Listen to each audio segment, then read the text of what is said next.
क्षुल्लक कारणावरून टोळक्याच्या मारहाणीत तरुणाचा मृत्यू. आरोपीच्या शोधार्थ पोलिसांचे 2 पथके.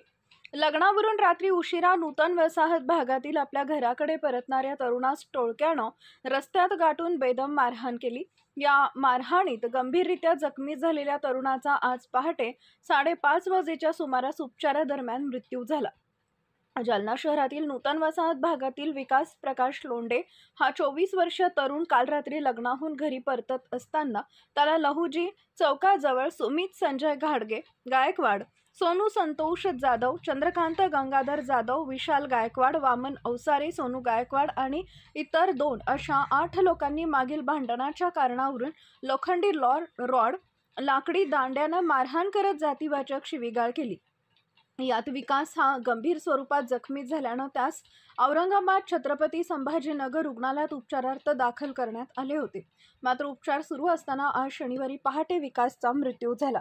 दरम्यान या प्रकरणी मयत विकासचे पिता प्रकाश लोंढे यांच्या फिर्यादीवरून कदीम जालना पोलीस ठाण्यात एकूण 8 मारेकऱ्यांविरोधात गुन्हा दाखल करण्यात आला असून आरोपीच्या मागावर पोलिसांची 2 पथकं रवाना करण्यात आली असल्याचं उपविभागीय पोलीस अधिकारी अनंत कुलकर्णी यांनी म्हटलंय.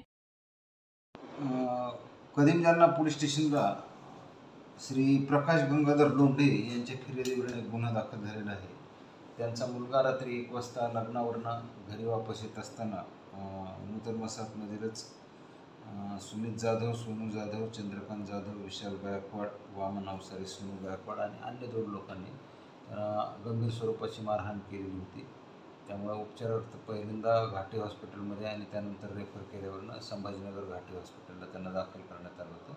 सकाळी 5:30 वाजण्याच्या सुमारास विकास यांचा मृत्यू झालेला आहे आणि प्रकाश लोंढे यांच्या फिर्यादीवरून कदीम जालना पोलीस स्टेशनला आपण BNS 103(2) खून करणे, गैरकायदेशीर मंडळी जमवून खून करणे सह अनुसूचित जाती जमाती अत्याचार प्रतिबंधात्मक कायदा यान्वये गुन्हा दाखल केलेला आहे आणि त्या गुन्ह्याचा तपास मी स्वतः करत आहे. आरोपी शोधण्यासाठी 2 पथकं आपण रवाना केलेली आहेत. एक स्थानिक गुन्हे शाखेचं आहे आणि एक कदीम जालना पोलीस स्टेशनचं आहे.